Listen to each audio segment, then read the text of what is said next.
بسم اللہ الرحمن الرحیم۔ السلام علیکم ورحمۃ اللہ۔ معزز سامعین، بزم اردو میں خوش آمدید۔ پیش خدمت ہے احمد سلمان کی ایک خوبصورت غزل۔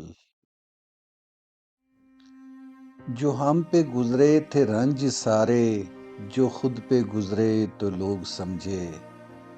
جو ہم پہ گزرے تھے رنج سارے، جو خود پہ گزرے تو لوگ سمجھے۔ جب اپنی اپنی محبتوں کے عذاب جھیلے تو لوگ سمجھے۔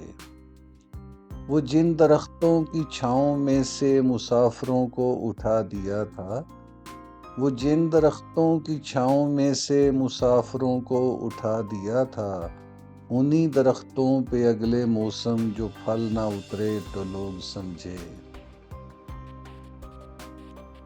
اس ایک کچی سی عمر والی کے فلسفے کو کوئی نہ سمجھا، اس ایک کچی سی عمر والی کے فلسفے کو کوئی نہ سمجھا۔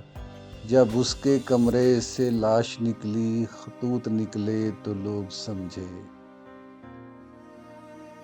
وہ خواب تھے ہی چنبیلیوں سے، سو سب نے حاکم کی کر لی بیعت۔ وہ خواب تھے ہی چنبیلیوں سے، سو سب نے حاکم کی کر لی بیعت۔ پھر ایک چنبیلی کی اوٹ میں سے جو سانپ نکلے تو لوگ سمجھے۔ وہ گاؤں کا ایک ضعیف دہقاں سڑک کے بننے پہ کیوں خفا تھا، وہ گاؤں کا ایک ضعیف دہقاں سڑک کے بننے پہ کیوں خفا تھا۔ جب ان کے بچے جو شہر جا کر کبھی نہ لوٹے تو لوگ سمجھے۔ جو ہم پہ گزرے تھے رنج سارے، جو خود پہ گزرے تو لوگ سمجھے۔ جب اپنی اپنی محبتوں کے عذاب جھیلے تو لوگ سمجھے۔